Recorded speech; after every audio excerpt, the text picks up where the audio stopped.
Hi, I'm Rod Pendleton, and welcome to Political Politics. Today on Political Politics, my guest is the well-known Assistant Secretary of the Exterior of the Military, Mr. I. Collinsworth.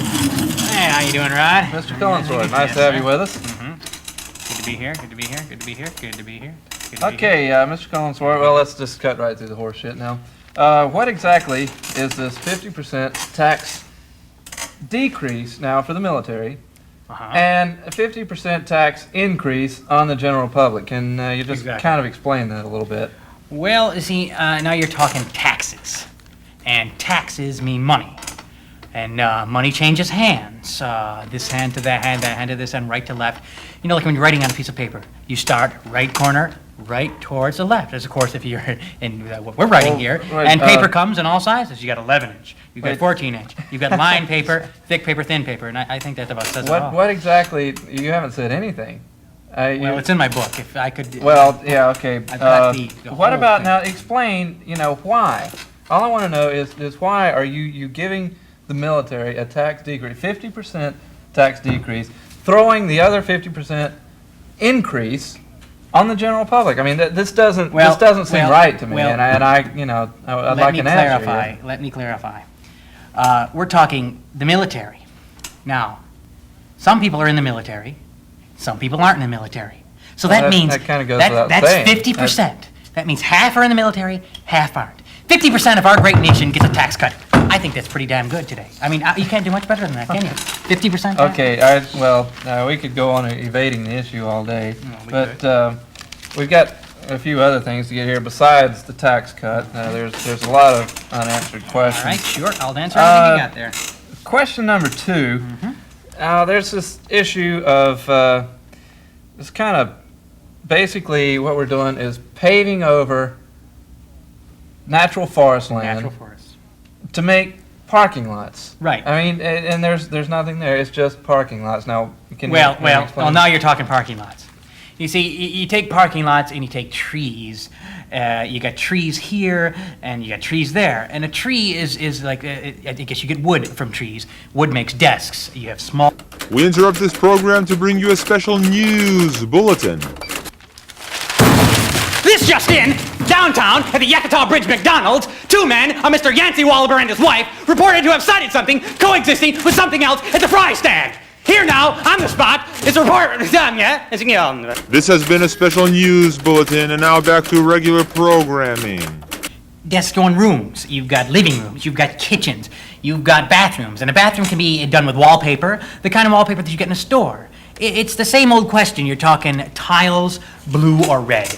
You can have a blue tile, and that means you probably got to match the blue with the red. And if you don't do that, then I think, you know what I'm talking about.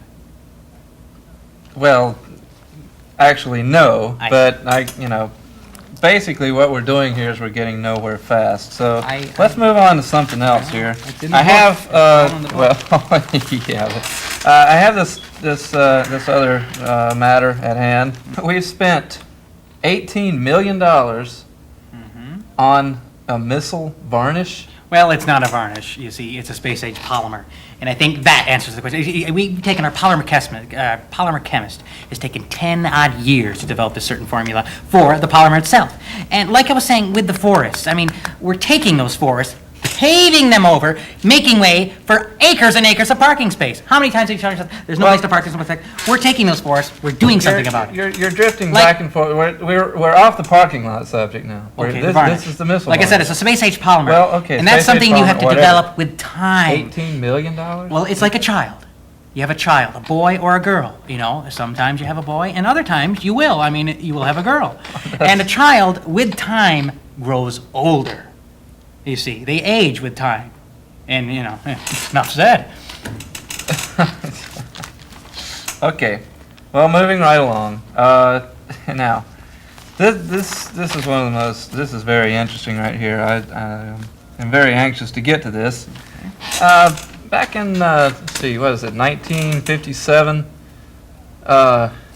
weren't you, in fact, arrested for tax evasion? Well, now you're talking taxes again. Come on now. No. This is a yes or no question. We can completely evade the issue if you want to. Well, you've been doing it all day. Okay. You see, So- back then, who's to say what was what?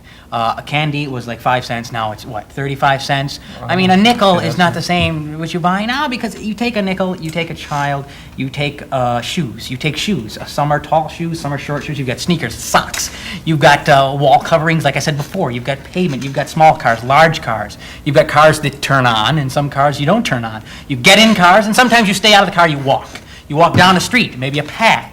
Maybe a road somewhere else, maybe even a bush that you walk past, or a tree, or another tree. Like I said, with the trees, we're paving them over also. This is all quite interesting I think- and very informative. Okay. And we could go on with this Well, it's in my book. obviously a lot longer, but I can see it's all that in my we're book. out of time. I- Basically, we are out of time.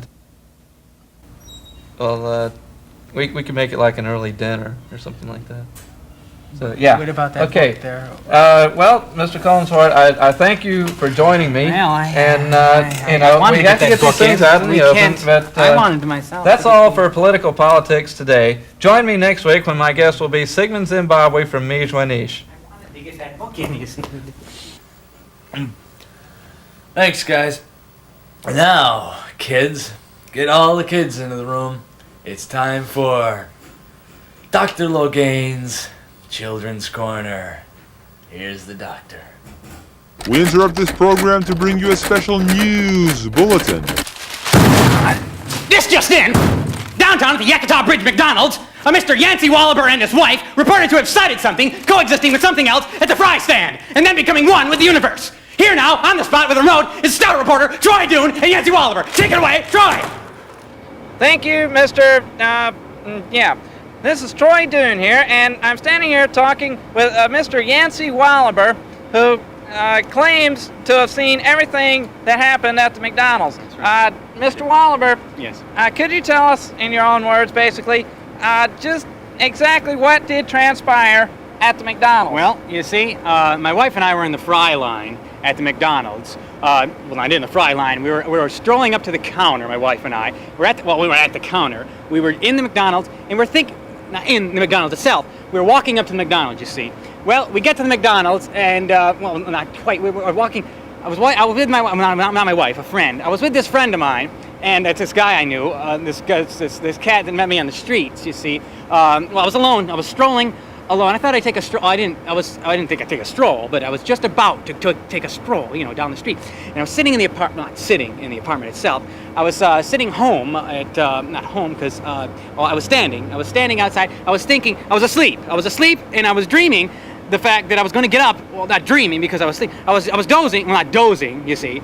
But I was laying in bed there, and I was not laying, actually, in bed. I was thinking about going to bed because I heard from a friend of mine at this party that we're going to go to, well, not a friend of mine's party. See, I was at this party, and then I heard about McDonald's. Well, I wasn't at the party. Someone called me up from the party. Well, I didn't call. They wrote me a letter. Well, they didn't. I wasn't at the party. But someone, I had an idea. I was asleep, you see. And, you know, well, it just took me. Excuse me, I was just wait, about to go. Mr. Wallaber, excuse me. Have you, in fact, ever actually been to the McDonald's? Oh, no. No. Anywhere close, maybe? No, I haven't. Do you actually live in this town? No. Well, the state and itself. No. No. Do you live in the United States? No. Mr. Wallaber, excuse me, but do you, in fact, actually exist? No. Well, there you have it. Straight from the horse's mouth, so to speak. That's all for me, Troy Dune. Back to you, yeah.